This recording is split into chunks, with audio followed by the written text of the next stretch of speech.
Hello friends, welcome to Samayal Bhavan. இன்னைக்கு நம்ம 15 நிமிஷத்துல எப்படி பரோட்டா பண்ணலாம் அப்படின்னு பார்க்கலாம். பொதுவா பரோட்டானாலே ரொம்ப நேரம் ஆகும், ரொம்ப டைம் எடுக்கும் ஊற வைக்கிறதுக்கு அப்படின்னு நினைப்போம்.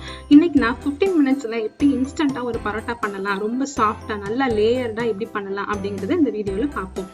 சமையல் பவனுக்கு நீங்க சப்ஸ்கிரைப் பண்ண மறக்காதீங்க. பக்கத்துல இருக்க பெல் பட்டனை கிளிக் பண்ணிக்கோங்க. ஒரு பவுல்ல 2 கப் மைதா எடுத்துக்கோங்க. தேவையான அளவு உப்பு சேர்த்துக்கலாம். ரொம்ப குறைவான அளவு சர்க்கரை சேர்த்துக்கோங்க. சர்க்கரை சேர்க்கிறப்ப நம்ம பரோட்டா நல்லா செவந்து வரும். ரொம்ப சேர்த்துட்டீங்கன்னா பரோட்டா கருகுன மாதிரி ஆயிரும். இது எல்லாத்தையும் கலந்து விட்டுட்டு, இன்னைக்கு நம்ம முட்டை எதுவும் சேர்க்க போறது கிடையாதுங்க, அதனால பால் சேர்த்துக்கலாம். 1/2 கப்புக்கு கொஞ்சம் குறைவா சேர்த்துக்கோங்க. நம்ம இன்ஸ்டன்ட் பரோட்டாக்கு எண்ணெய் கொஞ்சம் அதிகமா சேர்த்துக்கணும். 1/4 கப் அளவுக்கு எண்ணெய் சேர்த்துக்கலாம். எல்லாத்தையும் நல்லா கலந்து விட்டுருங்க. கொஞ்சம் கொஞ்சமா தண்ணி சேர்த்து நல்லா சப்பாத்தி மாவு பதத்துக்கு பிசைஞ்சுக்கலாம். தண்ணி ரொம்ப சேர்த்துடக்கூடாதுங்க, மாவு ரொம்ப பிசு பிசுன்னு ஆயிரும். நல்லா பிசைஞ்சு வச்சுக்கோங்க.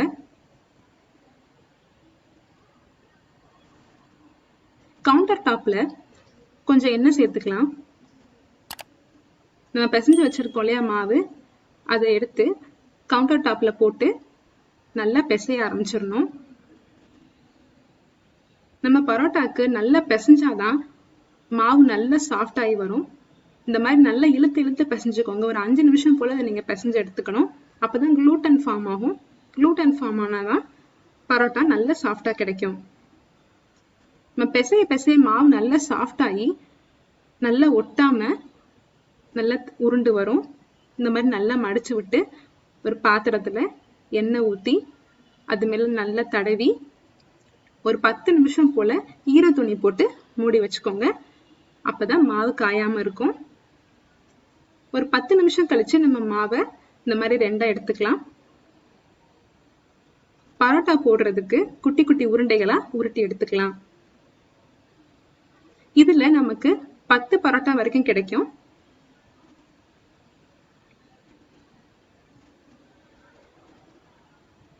நம்ம உருட்டி வச்சிருக்கோம் இல்லையா உருண்டைகள், அது மேல எண்ணெய் தடவிக்கலாம்.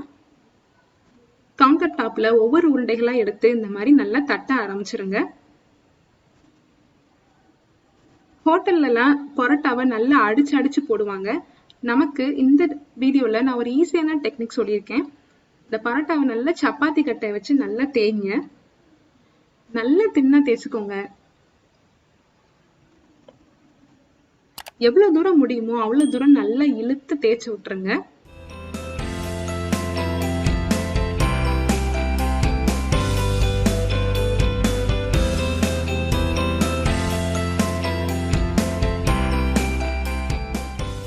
இப்போ ஒரு கத்தி இல்ல ஒரு ஸ்பூன் எடுத்து இந்த மாதிரி கோடுகள் கீச்சிக்கலாம். இந்த மாதிரி எதுக்கு கோடு நம்ம போடுறோம்னா, நம்ம லேயர் லேயரா கிடைக்கும் இல்லையா பரோட்டா, இந்த மாதிரி போடுறப்ப அந்த லேயர்லாம் கிடைக்கும் நமக்கு. இப்போ அந்த ஓரங்கள்ல இருந்து கொஞ்சம் கொஞ்சமா உருட்டி எடுத்துக்கலாம். மாவு கவுண்டர் டாப்ல ஒட்டதான் செய்யும், அதனால ஒன்னும் ப்ராப்ளம் கிடையாது. இந்த மாதிரி நீல வாக்குல உருட்டி எடுத்துக்கோங்க. இப்ப நம்ம கைகள்லயே நல்லா சுத்தி விட்டு மடிச்சு வச்சுக்கலாம்.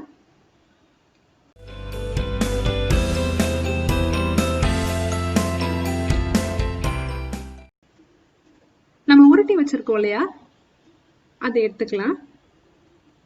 உள்ளங்கையால ரொம்ப அழுத்தி விட்டுறாதீங்க, லைட்டா தட்டுங்க. பரோட்டா கொஞ்சம் தடிமனா தான் இருக்கணும், அப்பதான் நம்ம போடும் போது நல்ல சாஃப்டா வரும். கல்ல மிதமான சூட்டுல வச்சு பரோட்டாவை முன்னையும் பின்னையும் திருப்பி திருப்பி போட்டு எடுங்க. இங்க பாருங்க நம்ம பரோட்டா இப்படி செவந்து வந்திருக்குன்னு. ஹோட்டல் பரோட்டா மாதிரி இருக்குல்ல பார்க்கவே. 2-3 பரோட்டாவை போட்டு நல்லா இந்த மாதிரி கைகளால அடிச்சு விட்டுருங்க. அப்பதான் நல்ல சாஃப்டா இந்த மாதிரி கிடைச்சிருக்கு பாருங்க. நல்ல லேயரா நல்ல சாஃப்டா இருக்கு. ஒரு 15 நிமிஷத்துல எவ்வளவு சூப்பரா ரொம்ப இன்ஸ்டன்டா பரோட்டா பண்ணிக்கலாங்க. இந்த வீடியோவை நீங்க கண்டிப்பா ட்ரை பண்ணி பார்த்துட்டு எனக்கு கமெண்ட்ல சொல்லுங்க. தேங்க்யூ.